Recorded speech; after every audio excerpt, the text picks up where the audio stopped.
Облыс әкімі армиялық халықаралық ойындардың ашылу салтанатына қатысты. Сондай-ақ Гвардейс қалашығындағы биологиялық қауіпсіздік проблемаларын ғылыми зерттеу институты қызметкерлеріне арналған көпқабатты тұрғын үйлердің және спорттық сауықтыру кешенінің құрылыс барысымен танысты.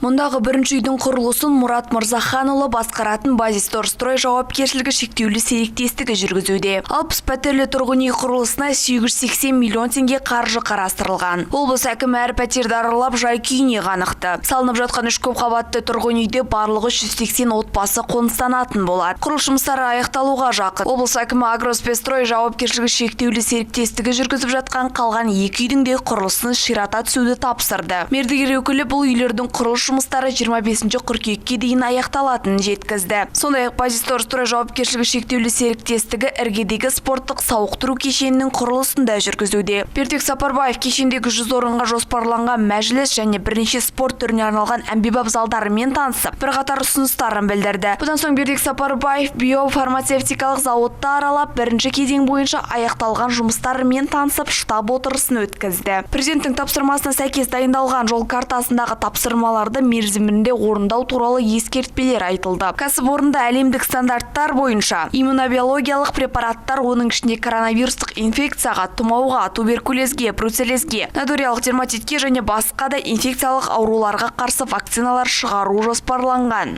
Бұл зауыттың стратегиялық маңызы зор. Сондықтан жұмыс сапасына және белгіленген мерзімде іске қосуға баса назар аудару қажет. Бұл орайда барлық мемлекеттік органдар мен құрылымдардың үйлесімді жұмысы қажет. Зауыт өндірістік тәжірибенің халықаралық стандарттарына сәйкестендіріледі. Қордай ауданындағы жұмыс сапары барысында облыс әкімі Бердібек Сапарбаев, Қазақстан Республикасының қорғаныс министрі генерал-лейтенант Нұрлан Ермекбаевпен бірге 40-шы отар әскери жаттығу базасында армиялық халықаралық ойындар 2020 шарасының ашылуы мен артиллериядан оқу ату шеберлері әскери байқауына қатысты. Онда біздің елімізбен қатар Әзербайжан, Иран, Сирия, Вьетнам, Ресей, Беларусь, Тәжікстан, Өзбекстан мемлекеттерінің әскери құрамалары бақ сынауда. 7 жыл ішінде армиялық халықаралық ойындарға қатысушы елдердің саны 17 мемлекеттен 44-ке дейін 2 еседен аса артты. Конкурстардың барлық кезеңі қазіргі заманғы шынайы ұрыс жағдайына барынша жақындатылған. Әскери байқау 2 қыркүйекке дейін жалғасады. Онда қатысушылар жеке жарыс, түнгі спринт, эстафета, артиллериялық оқу ату деп аталатын сынақтар бойынша жеке және командалық есепте өнер көрсететін болады. Байқау қорытындысында жеңімпаздар мен жүлдегерлер анықталып, марапатталады.